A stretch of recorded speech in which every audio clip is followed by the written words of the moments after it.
Shadow knows.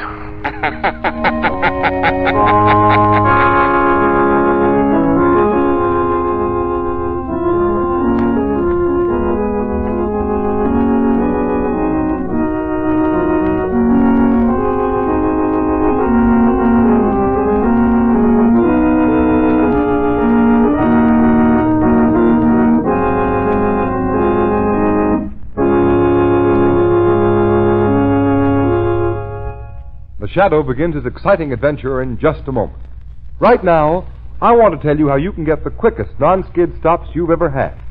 Vital blowout protection, too. And get them both at no extra cost. Have your car equipped with the new Goodrich Safety Silvertown.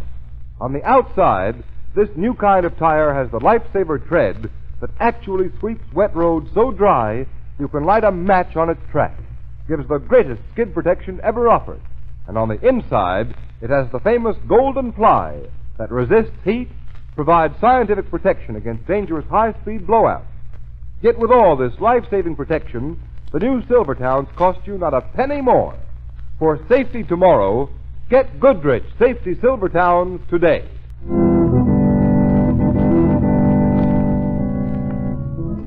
The Shadow, mysterious character who aids those in distress and helps the forces of law and order, is in reality Lamont Cranston, wealthy young man about town. Cranston's friend and companion, the lovely Margot Lane, is the only person who knows to whom the unseen voice belongs, the only one who knows the true identity of that master of other people's minds, the Shadow. Today's story, Valley of the Living Dead.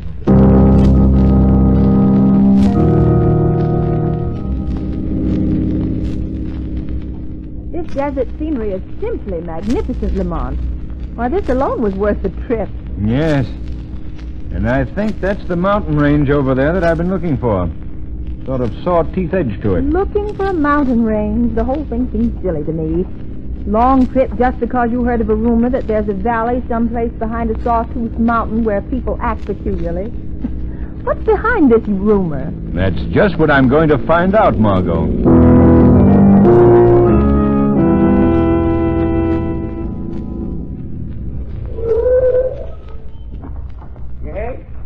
Yes, sir. What can I do for you? I want some gas. Huh? And I also want to know the best road up that mountain over there. Oh, there ain't no road over that mountain you can drive on, mister. No road? Well, what's the matter with that one right ahead there? That's no good. Dangerous. You see, ain't many folks besides me has been in that valley. And, brother, I'm going to live there someday. Well, if you go, you can go alone, Timothy Hicks. I'll have plenty of time to rot when I'm dead and in my grave. What's that you said? I said I'd have long enough to rot when I'm in my grave. Don't pay no attention to the missus. She don't know nothing. Why, on the other side of that there range, they got the slickest place you ever seen. Pretty little round valley. There's only one thing, though. Got to be busted to live there. You can't have any money? Yep, busted. Why, the folks in there get their houses given to them and food, everything. You mean a sort of a state poor farm? Nope, nothing like that. It's private. Owned by Mr. Maxim. Kindest man that ever was. Yes, indeed. Well, there you are, mister, all fixed up. About how many people live in that valley? What? Well, I wouldn't know exactly. There's maybe 800-900. I ain't been in since they prospected for gold. Boy, they sure hit a vein. Well, then they must have plenty of money in there. Nope, they ain't. See, while Mr. Maxim was in the east, those folks got some capital in from the outside to work the mines. Yep, but then he came back. Maxim come back too soon. Gosh, was he mad. Put a stop to it as quick as cat. Gold? And he put a stop to it? Yep, yeah, ain't supposed to have no money in there. Yeah, probably can't tell a nickel from a dime, but now. Me, I can't see myself without a bit of change in my hand now and then. Not me. Ain't got nothing in there I want. No radios, theaters, stores, nothing. Well, Lamont Cranston, there's certainly no great wrong here to right. I suggest we give up the whole thing and make this a pleasure trip for a change. Sorry, Margot. Here you are, Hicks. Oh, thanks, mister. Hey, mister, be on the watch for boulders rolling across the road there. Well, here's where we leave the paved road and start climbing. There's a sign. Danger, drive up this road at your own risk. Oh, yes, I see it. I assure you it interests me, Margot. In view of what our friend back there just warned us. There comes the boulder now, Lamont. Bigger than this car. You're right. Oh. Well, strange. He missed us anyhow. Now will you turn back? The road isn't safe. Well, that one might be just coincidence, Margot. It's a fine road. Nothing wrong with it. Good all the way up, far as I can see. There's another boulder. Yes, coming right down this path. Yes, hold fast. Oh, thank goodness that missed us, too. Lamont, there's no coincidence about those boulders rolling down. No, you're right, Margot. Unless I'm mistaken, it's an electric eye. And it starts them as surely as it would open a door. Well, then, for pity's sake, let's get out of here. We'll be smashed to bits. I've had enough of this whole thing. Before the sun sets, Margot, we're going to be in that valley. But we're going in by plane.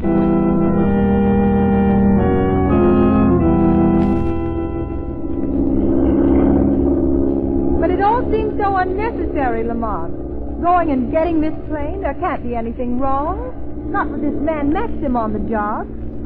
Say he's so kind and all that. Margot, never in my life have I felt a more compelling certainty that something was wrong. At any rate, we'll know the moment we're over the jagged teeth of this ridge below. There. Look, Margot. There's the valley. I'll fly lower. Look closely. Lamont, this is low enough. Yes, 100 feet. And look. Look at those people closely, Margot. They move along the streets. The lifelessness of them. Well, no traffic to keep them jumping. Doesn't mean there's anything wrong. Children half-heartedly at play. No work being done anywhere. Men sprawled on the grass. Well, what of it, Lamont? Cut off from the outside world. No work to do, no amusements, nothing for mind or muscle to feed on. Why, Margot, that place is like a stagnant pool covered with green slime. Beautiful to look at, but filled with decay. Well, maybe you're right, Lamont. If even the women don't stop to talk to one another, they don't even look up at the sound of the plane. And over there, just beyond the dam, are the gold mines. Latest equipment lying idle. And a chance for everybody to make a lot of money. Look, what's that back against the hill? Oh, it's a sort of castle. Now, wait a minute, Margot. That standard flying from the turret there has a name on it. I'll try to get closer and make it out. See, Ingram A. Maxim. Ingram Maxim. Why, I know who this fellow is now. You do? In college. I was just a freshman. He was taking postgraduate. A bald, thin little man, always helping some of the fellows. Why, he was rich as Croesus even then. Hang on, Margot. I'm going to set it down on the other side of the dam. Find out what this is all about.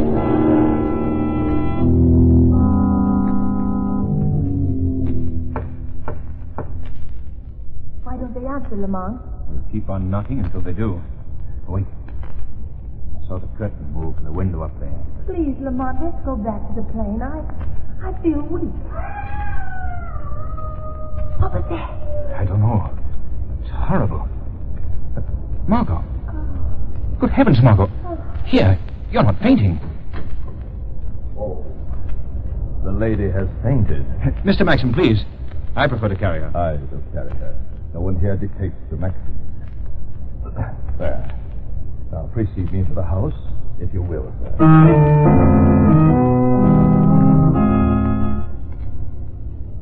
And now, with the little lady well taken care of, we shall dine together. Cranston, we talk over the old days. You see, I remember you. Indeed, I have the faculty of remembering everybody I ever see. I couldn't forget you, naturally. Always doing such kind things to help the less fortunate chaps at college. Nothing at all. Now, here, of course, I have much larger opportunities. Yes, undoubtedly. Something's been puzzling me, Maxim. Those boulders rolling down into the road. I'm curious to know how you work that. I have my own ways, Mr. Cranston, of protecting this valley of mine from intruders. I want nothing from the outside world to touch my people. Nothing. That's Mother. I can't move. You're all right, Margot. I'm right here. Keep your arms under the blankets, little lady. That's it. But I'm not cold. I'm smothering. You must exertion, my dear, coming down that steep path from the dam. Women's delicate bodies were not built for harsh exertion. You see, they... Serena, what are you doing here? Why did you leave your room in your wheelchair without my help? Is the lady sick, Maxim? Are you sick too, my dear? No, nothing wrong with me. Just a little chill. Miss Blaine, my wife, How do you do? Mr. Cranston. How do you do? Did you suffer an injury of some sort, Mrs. Maxim? That you should have to be in a wheelchair? No. Oh, no, I've always been strong. But after the birth of my son, I think that was when My dear, you are exerting yourself too much. You must go to your room. But Maxim's always taken such good care of me. I never have to lift a hand. He carries me, puts me in my bed. He feeds me. He's always so kind. Kind. It is the privilege of all strong people, my dear, to take care of the weaker. Come, my dear Serena. Off to bed with you. Maxim, the lady heard it too. It's not my It is imagination. the wind, my dear, in a faulty flue. I shall have it fixed tomorrow. I tell you, it has the sound of my son's voice. Now, that imagination of yours again, my dear. You know that Paul is off at school. Now say good night to Miss Lane and Mr. Cranston. Good night, Miss Lane. Mr. Cranston. Good night.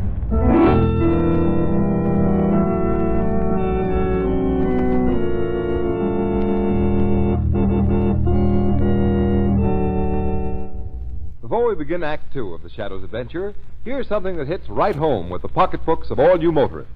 If you drive a car much, you know that it costs more to drive it fast than to drive it slowly. But do you realize how much? The Shadow knows.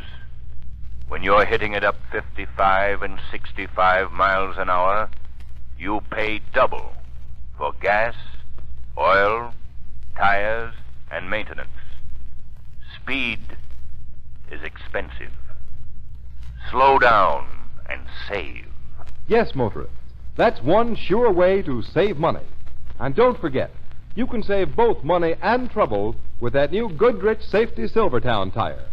Everywhere, motorists are reporting that the new Goodrich Silvertown tire is giving them the quickest non-skid stops they've ever had. It's giving them months of extra mileage and real blowout protection, too.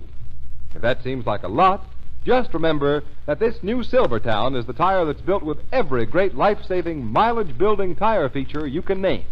On the outside, it has the Lifesaver tread, the amazing tread that actually sweeps wet roads so dry you can light a match on its track that will stop you quicker, safer on a wet pavement than you've ever stopped before.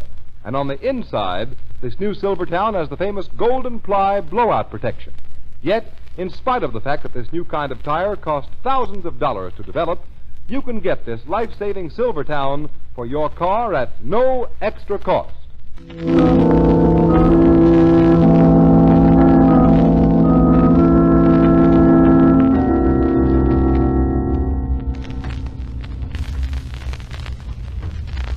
Father? Oh, I thought you'd never come. But, Paul, my son, don't I always come? Oh, this steel can't we take it off? Not yet, my boy. To remove it too soon would mean that you'd never walk again. I don't care. I don't care. It's now. It's the pain now that I can't stand. I know what is best for you, Paul. But it's getting worse. I can't rest. I can't sleep. Come now. You must. Oh, if I only could and never wake up. There. That is better. Patience. Patience. I'll turn the light low. There. Good night, my son. Sleep.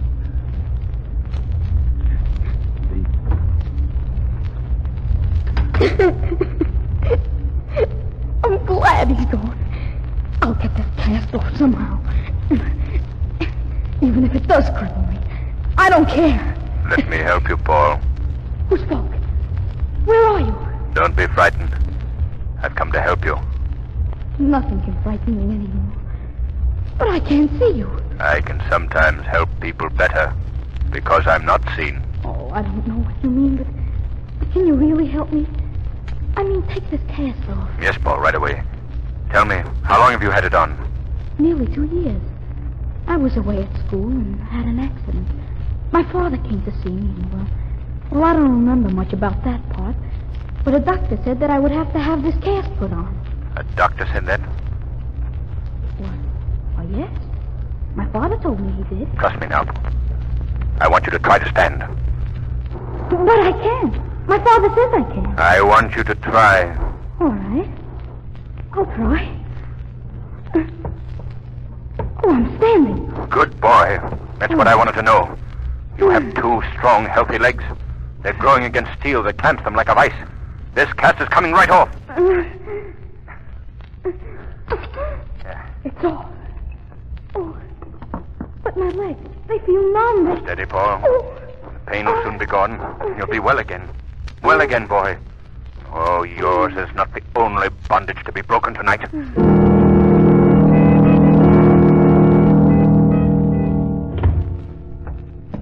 Ah, Margot, it's good to get out in the air. Now down these stone steps. Watch out. It's steep. Lamont, tell me, that dreadful cry, was that... Yes, his son, Margot. I was able to relieve his sufferings, though. thank heaven for that. But down in the village, all those people, what can you do for them? Their suffering has been great enough. I'll make them help themselves. Watch out. This last step. Yeah, that's it. There isn't a light anywhere. Everyone in this village is asleep. That's it, Margot. Everyone has been asleep too long. But with luck, I hope to awaken their minds to this living death.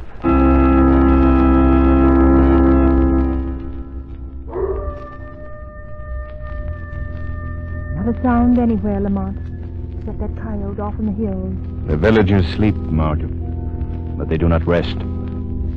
Come, I'll show you how their tortured subconscious minds react.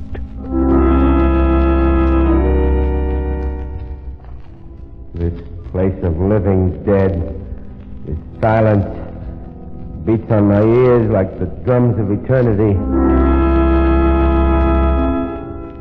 And in the next house and the next, Margot, I must go to them as they sleep in the shadows. Try to free them from this bondage of submission. The mills. I hear them. The good, honest roar of machinery. The white heat of the furnaces. There's a fine strength in me. And I'm to have a raise of $1 at the end of the week.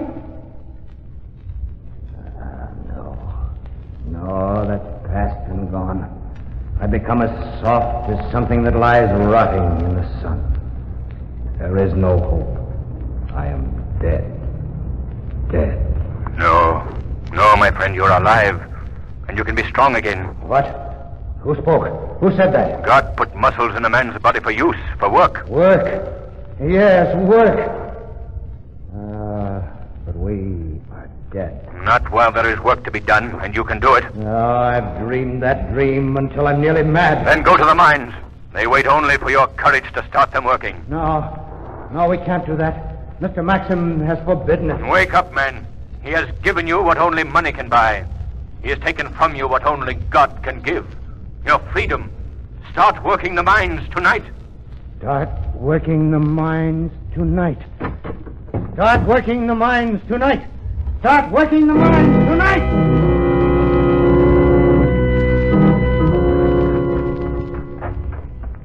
Lamont, there are lights now in every house. Yes, and over there, lanterns swinging to the quick step of men hurrying to the mines. Give me your hand, Margot. We've no time to lose. We're almost at Maxim's castle. To think in a single night you will have destroyed Maxim's self-created world. As well as that, Margot, everything on which his ego has fattened. Listen, the people are wasting no time. Hurry. Here, I'll help you. Up these steps. Quickly. Quickly, Margot, quickly. This is Maxim's room, Margot. You stay back. I don't know what danger lies behind this door. But as the shadow, I'll soon find out. After all I've done for them, they betray my generosity. Men and women alike. They're crowded down at the mines with the hundreds. I'm going out to the balcony to observe them more clearly. Maxim, what's happened? Why are you so angry? Mrs. Maxim, Oh, don't be startled. I'm here to help you. Listen closely. This is a fight for freedom. Who speaks? It's all such a strange dream. Do as I tell you without questioning. Rise out of your bed, out of your weakness, and fight as those people down at the mines are starting to fight. But I can't rise. I can't walk. Not without Maxim's help. You can. You shall. You've got to fight out of the weakness to strength and freedom. Yes. Fight out of weakness to strength and freedom. I can. I will stand. I see their game. They want a freedom apart from me, but they shan't have it. I stopped them before. I'll stop them again. No, Maxim. Don't stop them this time. Don't. Serena, you standing alone. How dare you stand alone without my help? I'd rather die, Maxim, standing alone as God intended me to stand, than go on in a living death of the weakness that comes of your constant support. You two, after all I've done, devoted my life to you. What madness is in this place tonight? Madness is lifting from this place tonight, Maxim. What is that voice? Who speaks? Perhaps it is your conscience speaking, Maxim. Your conscience. Serena, what is that voice? Do you hear it? Or is this whole thing some crazy dream? I only know that I can stand alone and move alone. And if it's a dream, I hope I never wake. Listen closely, Maxim. Your conscience speaks again. You gave these poor creatures the things your millions could so easily buy. You felt great and noble and princely in the giving. And for that you robbed them of their strength of will and muscle and heart. It is a crime. Just as stealing money is a crime. This is how they repay me, is it?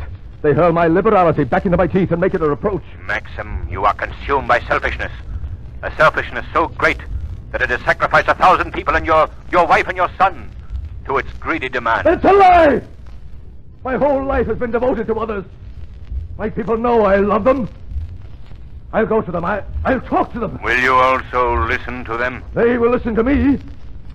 And I will give them their choice of life or death.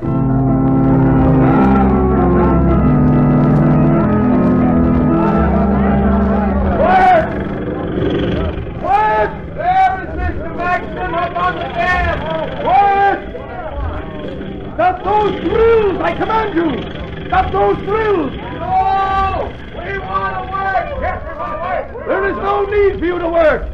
I shall always provide for you! I have promised that! I have proved it! We want to earn money again! To buy food that we earn to care for our families! And I say you shall not! This valley is mine! And all who live here shall live as I order! Let us work the mine! There's the way! Let us feel we've earned the right to live! Have you so soon forgotten from what I saved you? That world outside where every man sets his hand against every other man? For money? At least we know we live! Better that than this, where we grow soft with a rotting softness, and the hills and the silence close us in. This valley is the fulfillment of a dream! For you! It's a dream and nothing more! There is no life in it! I tell you, I know what is best for you! You will not accept life as I have given it to you.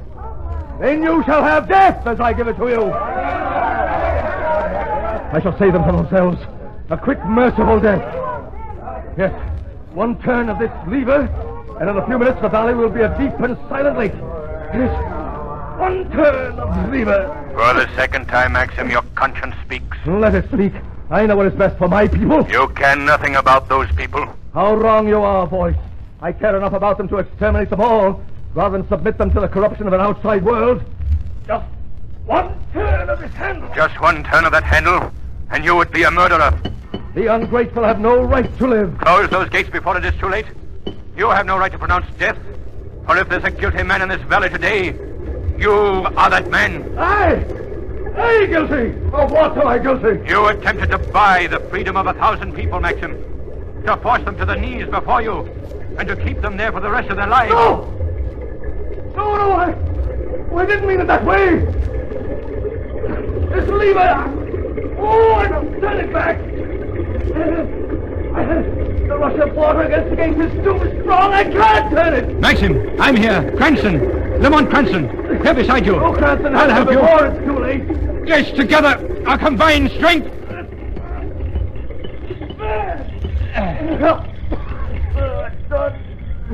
They shall live. Maxim, what's wrong?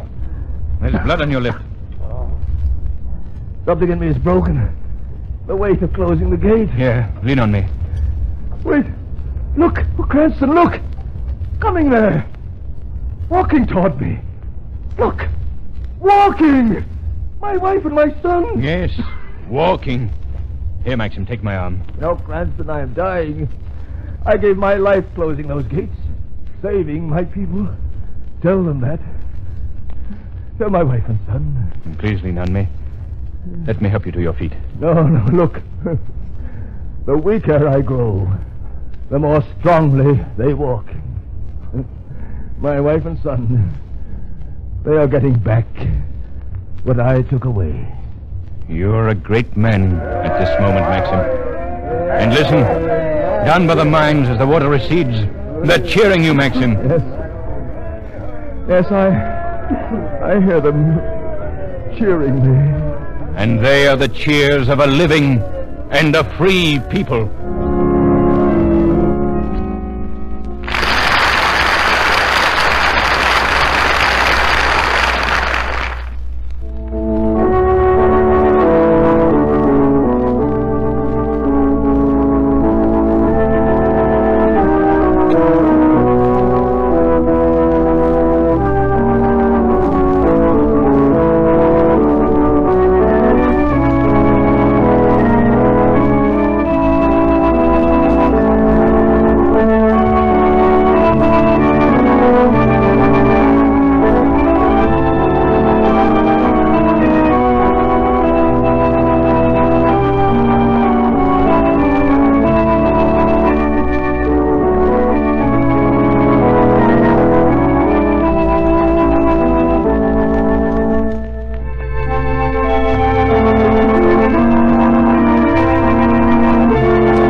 Today's program is based on a story copyrighted by the Shadow Magazine.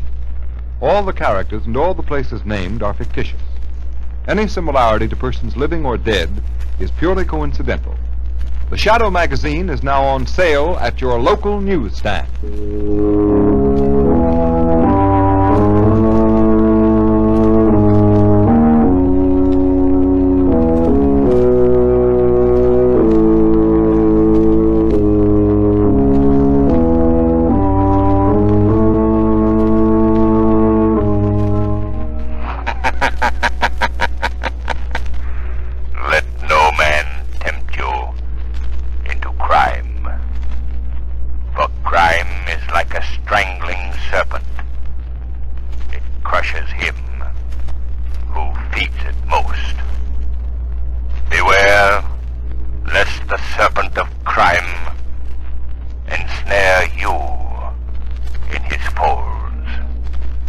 Remember, crime does not pay.